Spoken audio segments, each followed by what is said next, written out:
If you've ever climbed a ladder at work, whether you're on a construction site, in retail or just doing maintenance, this message is for you.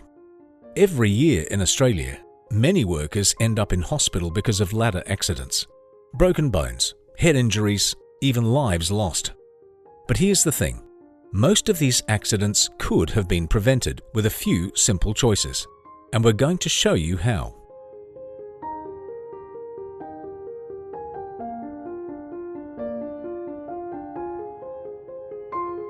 Every year, people are hospitalized in Australia as a result of ladder accidents.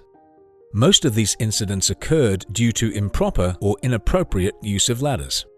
Workers have suffered various injuries such as dislocations, broken bones, severe cuts, and head injuries. Unfortunately, some workers have even lost their lives. The most common industries these incidents occur are construction, retail, and building maintenance. However, it's important to remember that any worker using a ladder is at risk. Therefore, it is crucial to prioritize the safety of your workers if you work with ladders. To ensure safety, workers should only use ladders for simple access or short duration tasks. Whenever possible, it is best to perform most of the work at ground level. If using a ladder is unavoidable, consider alternatives such as scaffolding or elevated work platforms, like scissor lifts, booms, or knuckle booms.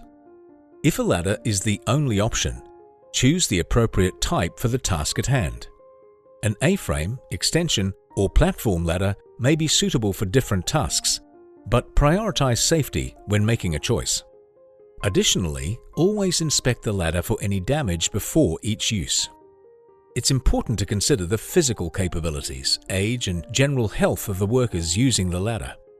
The ladder should only be used on a flat and stable surface.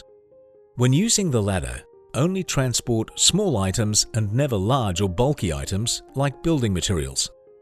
The combined weight of the items and the person using the ladder should not exceed the ladder's working load limit. A-frame ladders should always be fully opened and set up correctly. When using an A-frame ladder, do not climb or work beyond the second last rung. When descending, always face the ladder and climb down carefully. For extension ladders, secure them at the top or bottom, or both ends to prevent slipping. The distance between the base of the extension ladder and the supporting structure should be 1 meter for every 4 meters of ladder height. Finally, remember that as we age, our balance naturally deteriorates due to sensory, physiological, and neurological factors. Researchers have found that our balance begins to decline in midlife starting at about age 50. Therefore, whenever possible, ensure jobs involving ladders and other tasks at height are allocated to suitably aged members of staff. Prioritize safety. Your life and the lives of your co-workers depend on it. Stay safe, and remember, safety first.